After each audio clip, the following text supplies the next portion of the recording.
Throughout this video, we will be explaining how to include a student with autism in a classroom and how to identify a student who may be autistic. You may be wondering what autism actually is. Autism is a complex disorder involving brain development, which is characterized by difficulties in social interaction, communication, and repetitive behaviors. Autism has a wide spectrum of diagnosis. This means that the spectrum can include intellectual disabilities, difficulties in motor control, attention, and even physical health issues. It is common for people with autism to excel in visual skills, music, math, and art. Doctors are still unsure on what exactly causes autism, but it is more commonly diagnosed in boys than it is in girls. Signs of autism can be detected as early as ages 2 to 3. A parent or teacher who thinks a child might be autistic can go through a checklist called MCHAT. The checklist is made up of informative questions about the child. The answers can indicate whether or not he or she should be further evaluated by specialists. A typical diagnostic evaluation involves a multidisciplinary team. This type of comprehensive evaluation helps parents understand as much as they can about their child's strengths and needs. 1 in 68 American children are diagnosed with autism. Government autism statistics suggest that the prevalence rates have increased from 10 to 17% annually in the recent years. Once a child is diagnosed with autism, it is very important they receive an education modified to their needs. Tools like tablets, earphones, and other personal aids in the classroom can make sure a student with autism is included in the daily routine with the rest of the students.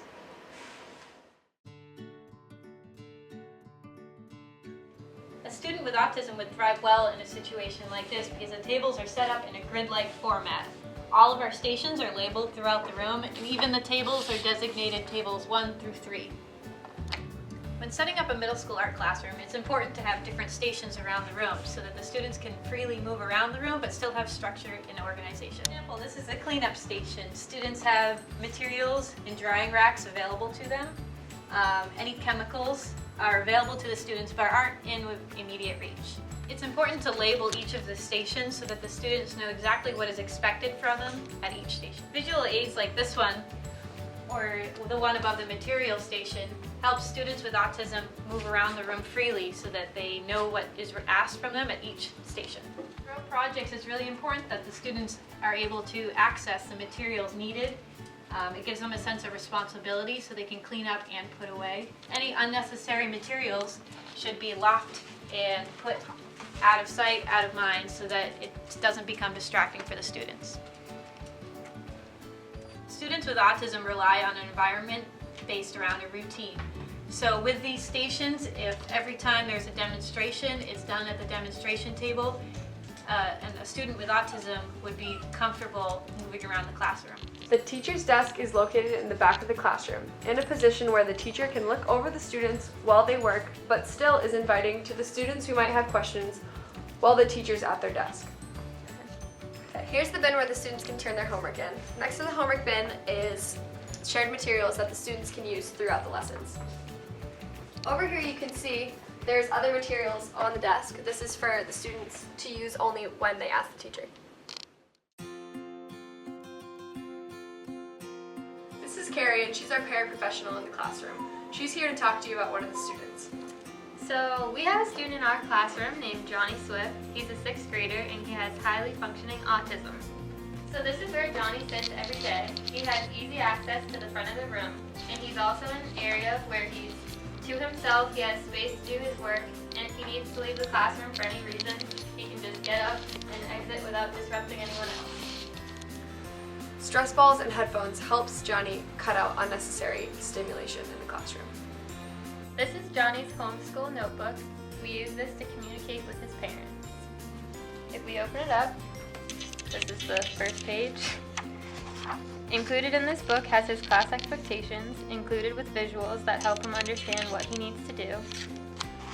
There's also a self-evaluation that he should fill out every single day, and it tells us what he's done in school, and any comments that we as teachers might have will include here, and we have to sign it before he's allowed to bring it home. We also have a separate sheet that we can fill out depending on what we do during the day that can give the parents information about what was going on.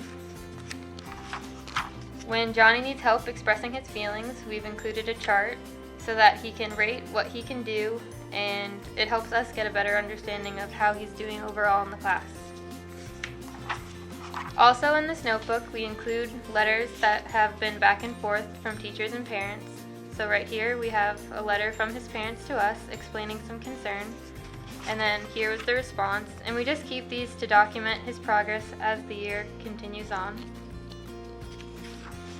And included in this binder, we also have his weekly lesson assignments. And as we go through the year, there'll be a lot more of them in here, but for right now, we're just having the lesson that we're focusing on. Johnny's individualized education plan is also incorporated in his home to school notebook. The first page of an IEP includes the student's information as well as his parent and guardian information. The second page of Johnny's IEP includes his present levels of academic achievement and functional performance. Johnny's student strengths include following routine, visual thinking, detail-oriented, mathematical reasoning and calculation, music, reading fluency, and reading comprehension. Johnny's academic needs are focusing, written expression, peer communication, and social understanding. His developmental needs include motor control, delayed processing, verbal and nonverbal communication, and finally, his functional needs are claustrophobia, anxiety, and self-esteem. The parental concerns for Johnny's education are his speech and communication skills as well as his relationship with other students. They are also concerned about his adjustment to middle school and then again in 3 years when he moves to high school. Additional information about Johnny to be considered is that during observations it was noted that Johnny seemed very disconnected from his classmates. He had little to no interaction opportunities with other students in the room. Johnny's disability affects his involvement and progress in the general curriculum. By the way, he excels in mathematics and music, but delayed speech causes him to struggle and show his understanding of material. Johnny also struggles to understand verbal instructions, and leaving the room during episodes of anxiety prevents him from being fully involved in classroom activities. Johnny has 3 areas of need. The first one is written expression. His present level of academic achievement means that Johnny can demonstrate understanding verbally or through imagery, and his reading comprehension is equal to his peers. His present functional performance means that Johnny is able to read and spell at the 6th grade level, but struggles to communicate his understandings through writing. His annual measurable goal is to be able to write a 1-page of 6 to 4 sentence paragraphs, including topic, detail, and summary sentence chosen out the subject. He has 4 benchmarks or short-term goals that will get him to this.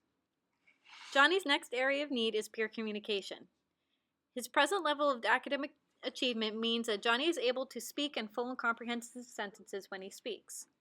His present functional performance means that Johnny can effectively communicate using verbal communication with the use of visual aids, but seldom acts on the opportunity to do so. His annual measurable goal is to increase social communication skills. He has 4 benchmarks that he will reach by March 2016.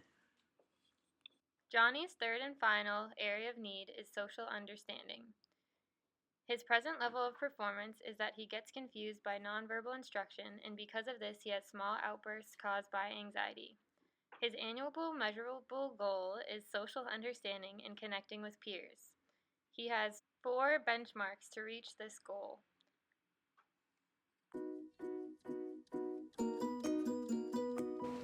This week's lesson is all about paint. The students will be learning about artist Piet Mondrian. The students will be making color wheels, and they will also be making a tape escape project that we created. The materials used in this project are acrylic paint, paintbrushes, little scissors, and tape.